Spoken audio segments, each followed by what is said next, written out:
Et en complément de ce sujet, nous recevons le vice-président de l'UCAT, l'Union commerciale et artisanale de Tours, Alain Moher. Bonsoir. Bonsoir. Alors, vous représentez les commerçants du centre-ville, donc il ne s'agit pas des commerçants du quartier de Tours-Nord.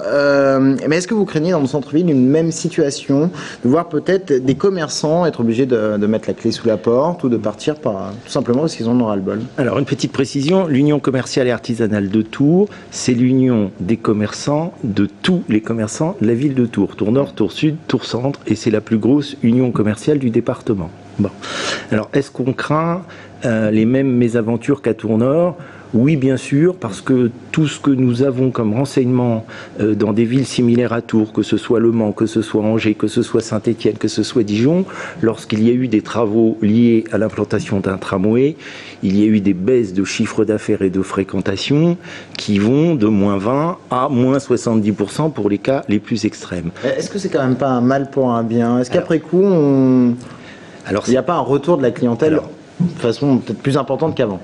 Bien sûr que c'est... Alors, un mal pour un bien, je n'adopterai pas votre expression. On sait qu'une fois les tramways terminés, le commerce reprend ses droits, reprend sa place, et que ça apporte plutôt une plus-value aux commerces qui ont pu passer la période des travaux.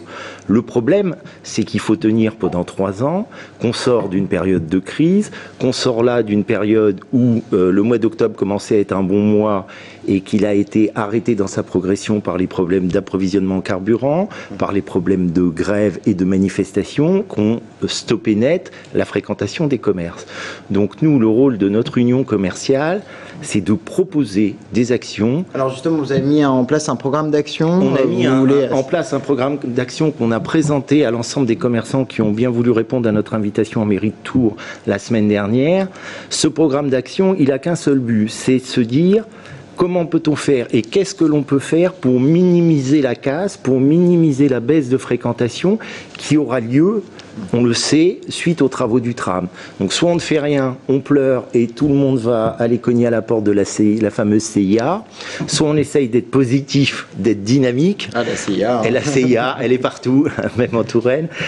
Soit effectivement on essaye d'être positif, d'être dynamique et d'être attractif malgré les travaux pour que le consommateur ne se cantonne pas aux grandes surfaces de périphérie, mais continue de venir fréquenter les commerces de centre-ville. Ça a été tout le travail du bureau de l'Union commerciale, et ce travail a fait l'objet d'une présentation la semaine dernière en mairie de Tours, et nous avons besoin d'au moins 300 participants pour trouver les financements liés à cette opération qui dure 3 ans et dont le budget est quand même de 400 000 €.